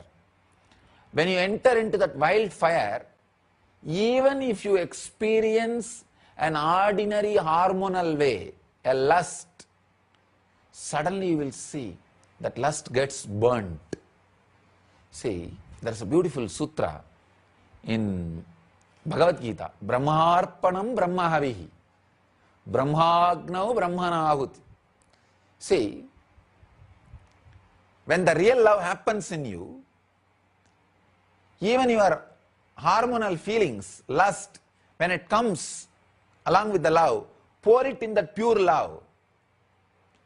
Even the hormonal torture, the ordinary sex, the need for ordinary physical pleasure, when it is poured into the love, it will be purified. It will just be completely be purified. Attachment to life does not let you to burn yourself in the love. The pure love takes you beyond life and death. I can say pure love is Jivan Mukti, living enlightenment. There's a very beautiful story, the life of Shankara. It's a very beautiful story. Great meaning is there behind that story. As a young boy, wanted to become a sannyasi, but mother is not allowing him. One day he was taking bath in the river. A crocodile catches him and he is about to die. He cries, "Oh mother, at least now give permission for me to become a sannyasi. I will die as sannyasi, I will not be born again." Mother feels, so after all he is going to die, his last wish, let him become sannyasi. What to do? Nobody can save him. So she says, okay, you can become a sannyasi. The moment Shankara decides, I am becoming sannyasi, I am a sannyasi, then suddenly the crocodile disappears. He is left free and he becomes sannyasi. Very beautiful story. Please understand. The meaning behind that story you need to understand. Mother is attachment to life. Mother is the attachment to life. Please understand. Life in the very lower form. Very lower form, because the mother who is not allowing a son to become a Jivan Mukta, sannyasi, means she wants to possess him. She wants to keep him with her, under her. Please understand. The mother's womb may be very cozy, safe, great place to grow your body. But after 9 months, if you continue to stay there, it is neither good for you nor good for the mother. When time comes, you need to come out. Same way, psychologically, when time comes, you need to move out. You need to take your own responsibility. Mother who does not want to deliver the baby physically is harming the baby. Same way, mother who does not want to deliver the baby psychologically is harming the baby. Mother, the attachment towards life, an ordinary attachment towards the life. But his love for enlightenment means the pure fire of love is so strong, he is waiting for the situation. Then death happens in him. Means, please understand, whenever a small attachment for life tries to possess the pure fire of love, the love feels it like a death. Possessiveness is death for pure love. When somebody tries to possess the pure love feels it like a death. That is why whenever you try to catch the bliss, try to possess bliss, your hands will be empty. Beautiful breeze. If your hands are open, it will be on your body. Try to catch the breeze. You will have only empty hand. The possessiveness makes love feel like a death. That is what is that crocodile. Crocodile and the mother are both one and the same. Two different dimensions. The pure love feels the attachment to the small life as death. Then when both are in front, the pure love says, both of you now decide, who want to have me? Either The death can have me or attachment to life can have me. Both are actually one and the same. If the attachment to life, if the possessiveness takes over the love is dead. So if the possessiveness is taken over, if the possessiveness takes over the love, if the love is taken over by the possessiveness, it is death. So Shankara says, at least in death, allow me to be as I am. He requests the possessiveness. He requests the attachment to life. Suddenly attachment to life understands, yes, I am destroying him. Anyhow, if I stay with him, he will be destroyed. Let me move out. Let me relax. Let me settle down. Please understand, whenever you possess your lover, you are killing the love in him or her. You are reducing that person to an ordinary person. The joy which you had around him or her will simply disappear. Possessiveness reduces beings into matter. When the attachment to life understands, if it continues to possess love, pure life, it will reduce that into the death. It relaxes, lets go. When the possessiveness is gone, death also has gone, the life, the love achieves enlightenment. That's the significance, meaning behind this beautiful story. Understand? It's a very beautiful story. Just see, when mother says, all right, you can become sannyasi, I'll lose my possessiveness over you, I give you the freedom. Suddenly death disappears. Crocodile is not there. Death is not there. When you take the possessiveness away from the love, suddenly love becomes enlightenment. When you take your conditionings away from the love, love becomes enlightenment. If you have any conditioning about love, love will lead to lust, or love will lead to suffering, or love will lead to joy, love will lead to bliss, love will lead to pain. Even if you have the conditioning, love will lead me to God, drop everything. Drop all conditionings. The first level you will see, love will lead to joy. That is the Muladhara level. Next, love will lead to safety, security. That is the Swadhisthana level. Love will lead to peace. That is the Manipuraga level. Worry-free life. That is the Manipuraga level. Love will lead to more and more love, energy. That is the Anahata level. Love will lead to bliss. That is the Anya level. Love will lead me to God. That is the Sahasrara level. But all seven are conditionings. Drop all seven. Love will not lead you to God. Love is God. The moment possessiveness, attachment for life is lost, death is lost, love is enlightenment. Love is God. As long as you think, even the idea, love will lead you to God, it will not. You are caught. So drop all conditionings about love, all statements about love.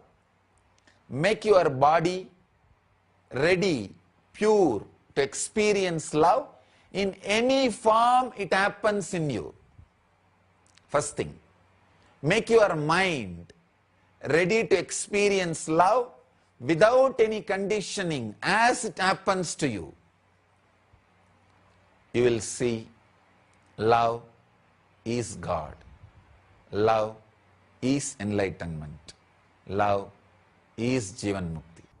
There is a beautiful question here. Swamiji, you said love activates matter. How can love activate matter and make it move?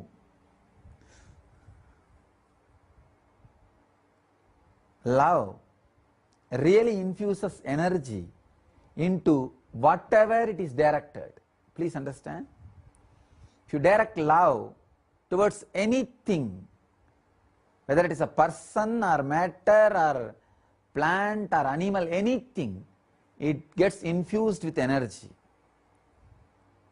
There is a beautiful story connected to Paramashivoham that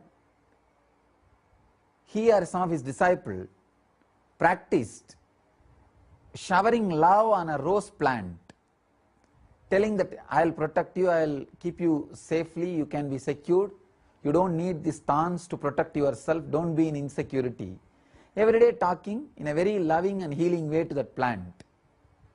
In a month, that plant dropped all the thorns. It was only a rose.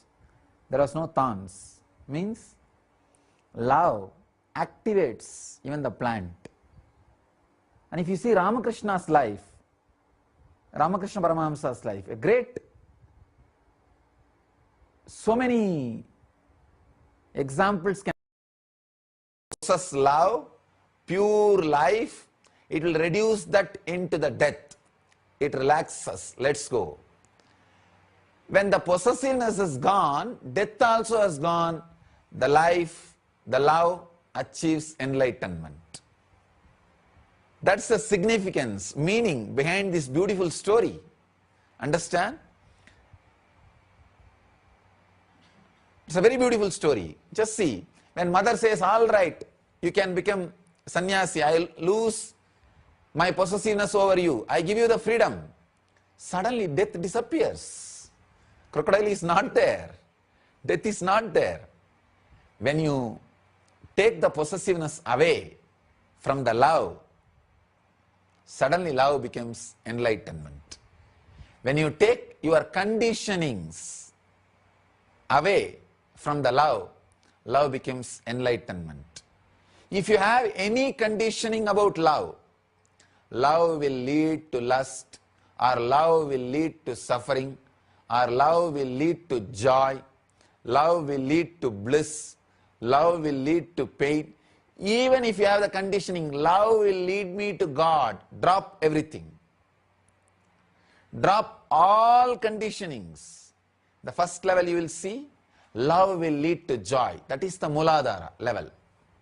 Next, love will lead to safety, security. That is the Swadhisthana level. Love will lead to peace. That is the Manipuraga level. Worry-free life. That is the Manipuraga level. Love will lead to more and more love, energy. That is the Anahata level. Love will lead to bliss. That is the Anya level. Love will lead me to God. That is the Sahasrara level. But all seven are conditionings.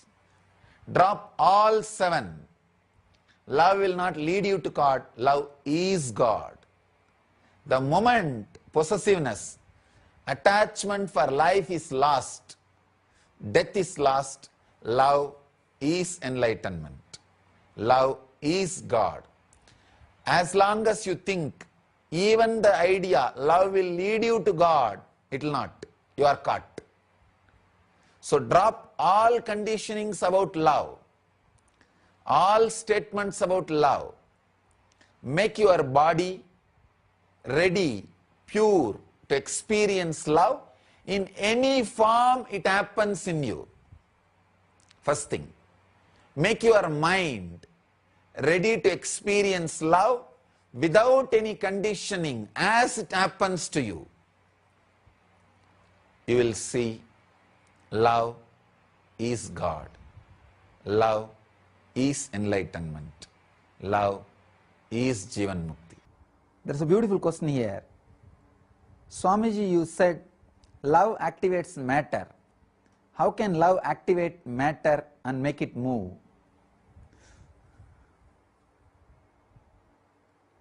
Love really infuses energy into whatever it is directed. Please understand.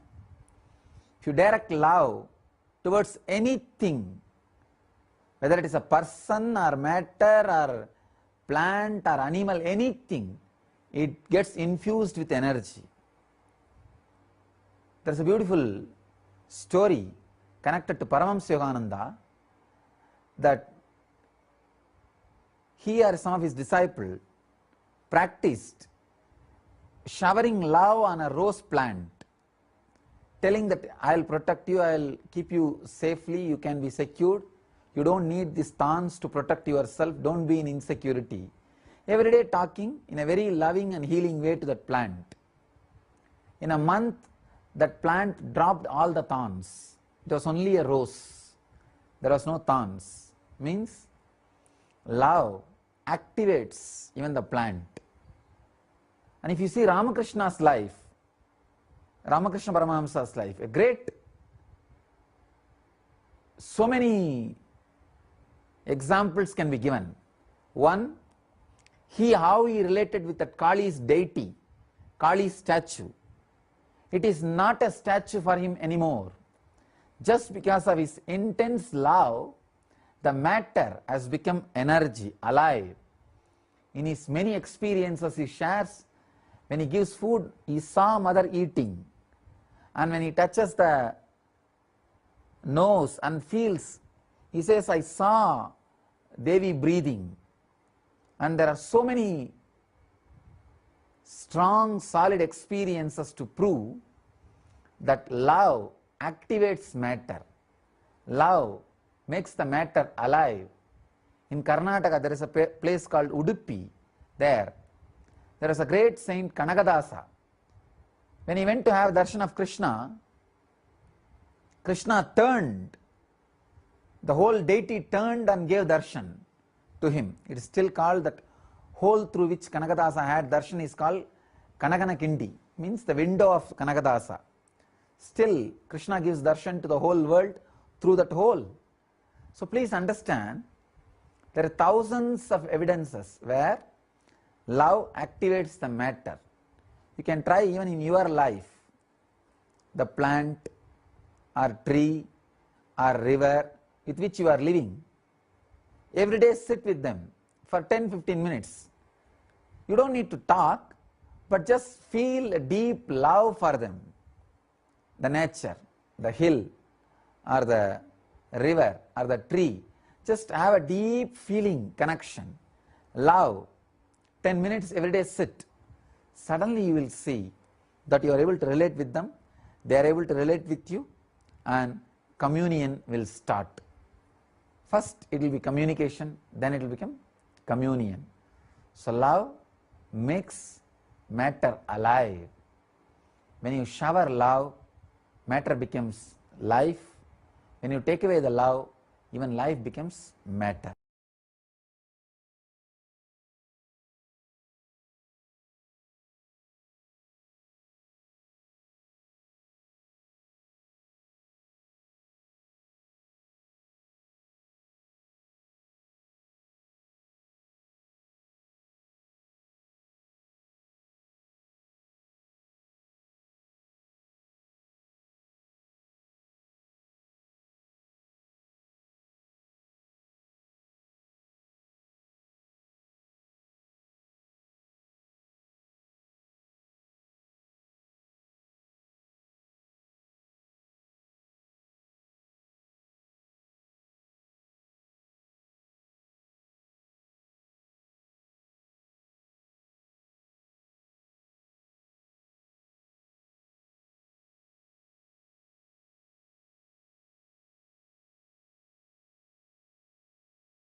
I bless you all.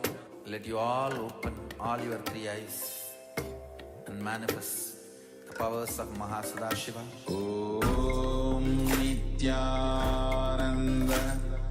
Paramashivoham. Om Nithyananda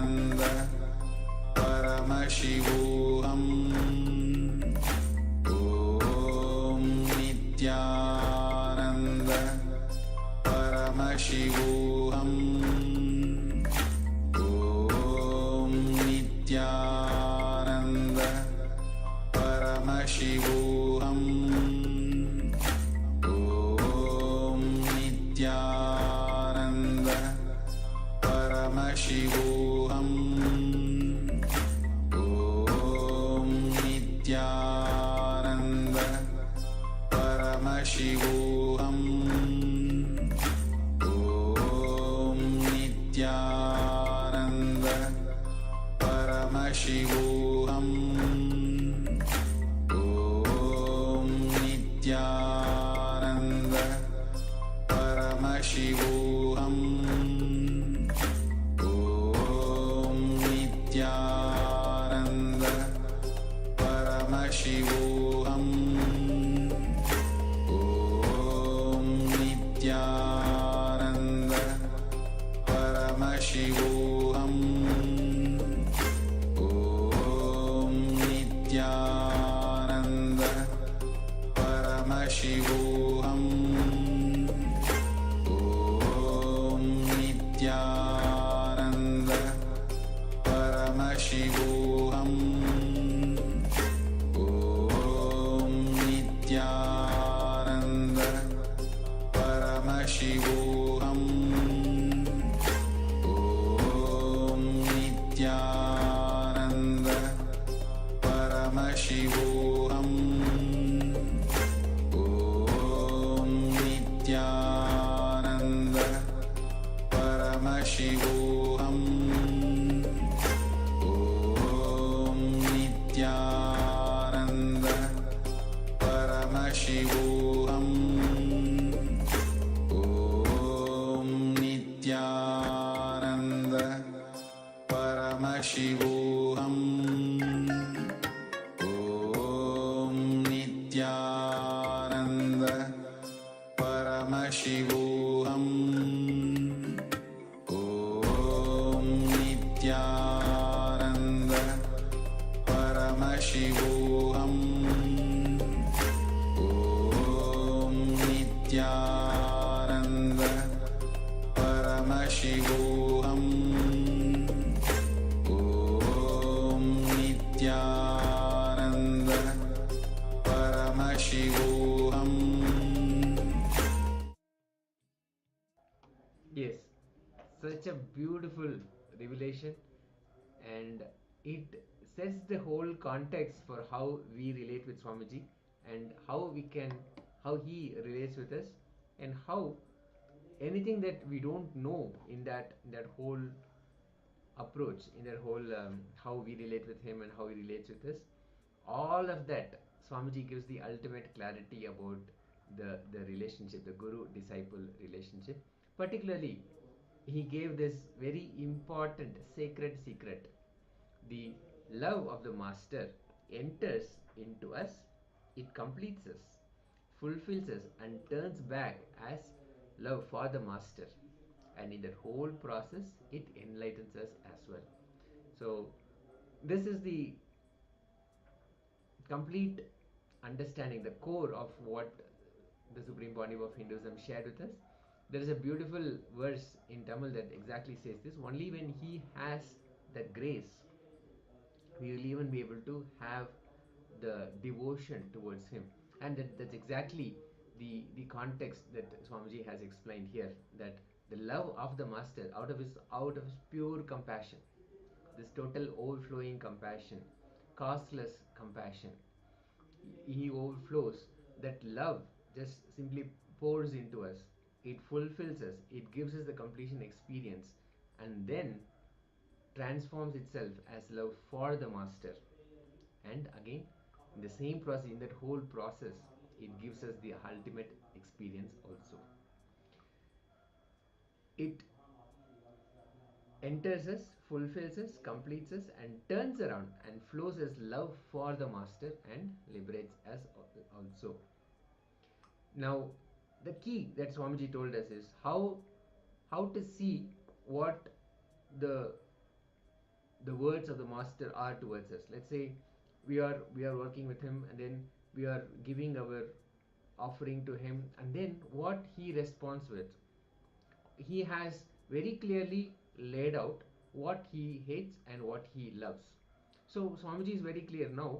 The whole process can happen very smoothly, very beautifully in the path of devotion when we actually learn to love what the master loves and hate what the master hates. Always, always, the master loves the real us, who we truly are. What we are not, all the incompletions and the false identities that we think we are, only those the master hates and works to remove all of them, to liberate us from all of that. So when we learn, when we use this as our key to understand how we can respond to what Swamiji is telling us, love what the master loves, hating what the master hates, that is the key for this fulfilling experience to happen. So when you're experiencing the love of the master, Swamiji calls that as Vishishtadvaita. And when you are experiencing the love for the master, it is called Dvaita. When the whole thing is complete, Swamiji is saying Advaita means the space of oneness. Okay, Swamiji calls it as a space of oneness. You know, in that very term oneness only we manifest powers. We feel that yes, ourself and Swamiji are one and the same. We don't feel God is higher and we are lower. But always we can reach to the level of Paramashiva, we can reach to the level of Swamiji, and that's what Swamiji is even doing for each one of us. And we can be in that very space of Advaita. So you being a Vishishta Advaiti or Dvaiti or Advaiti is neither high or low. It just shows the space you are experiencing right now.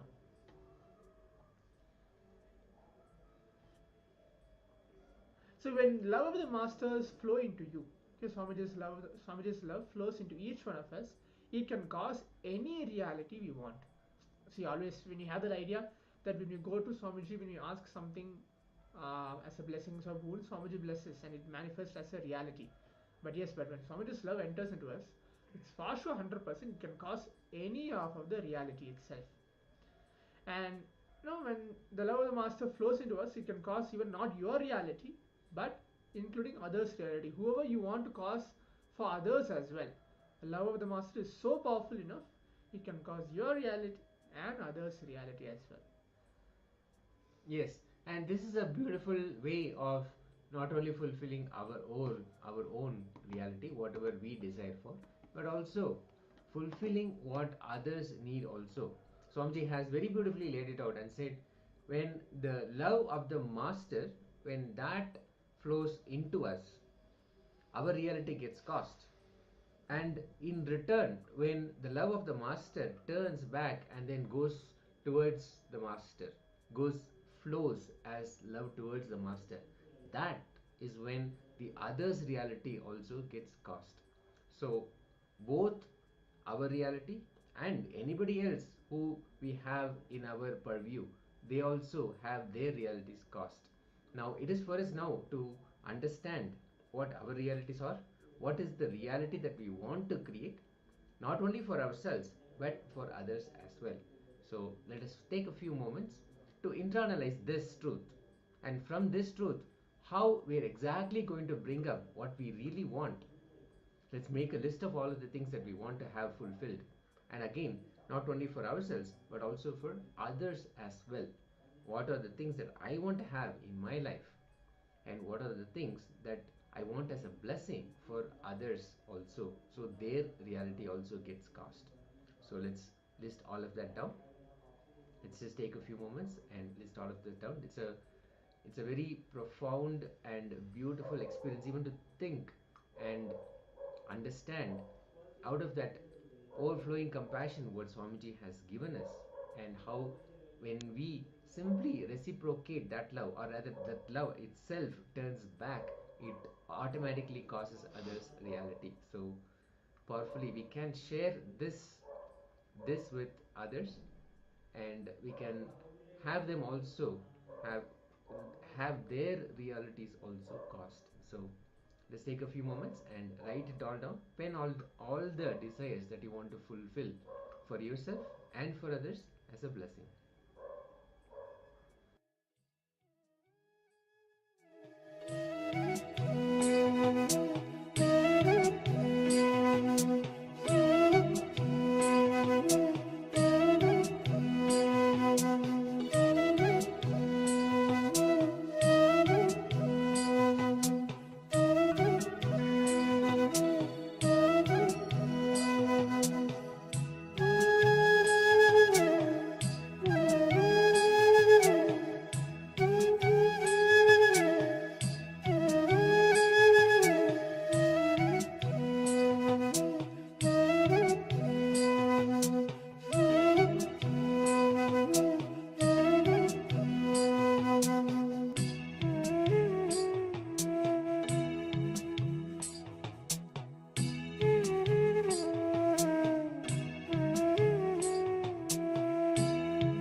share your insights, your internalization, how you have internalized the powerful truths from Swamiji. Let's quickly share before we enter into the power manifestation. Such powerful cognitions about the love of the Master, how it enters us, fulfills us, completes us, then turns back and comes out as love for the Master and fulfills our reality, causes our reality and the reality of others as well. So I hope all of us have written our desires, whatever we want to fulfill, as a blessing from Swamiji. So let us share if we have any insights.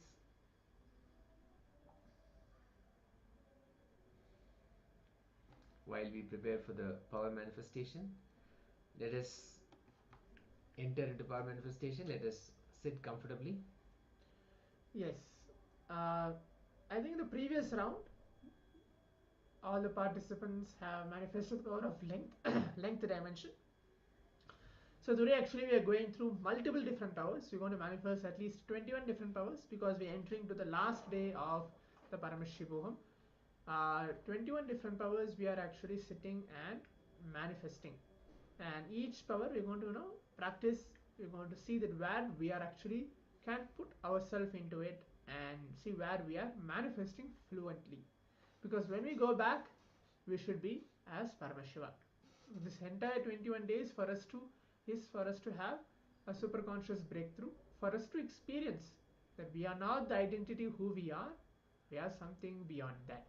That will happen only during this power manifestation sessions and the initiation, of course. So in this round we're going to manifest the power of consciousness over matter. I hope the participants know that we have been manifesting in the previous days as well. So you're going to quickly bring an object, come and be seated.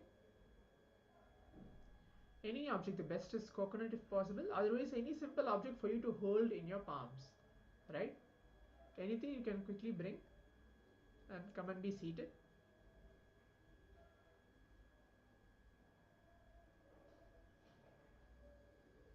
Just going to give a minute or so for the participants to quickly go get the items and come.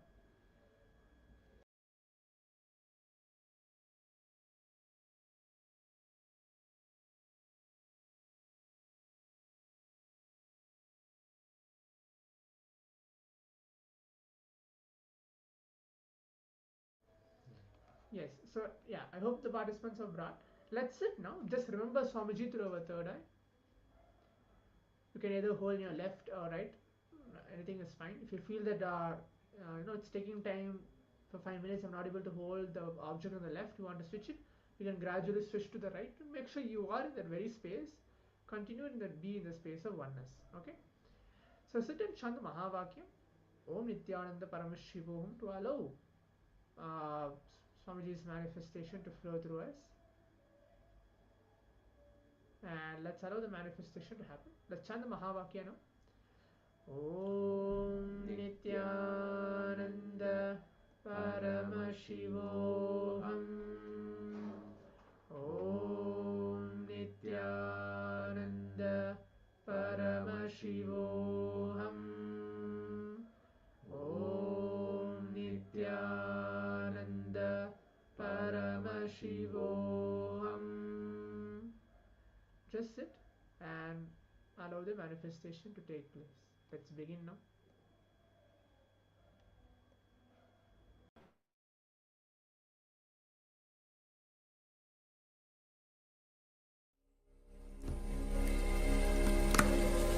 Om Nithyananda Paramashivoham.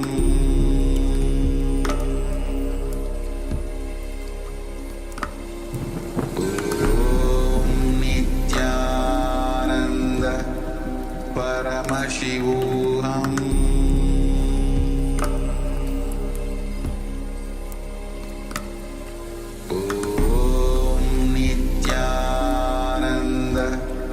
Paramashivoham.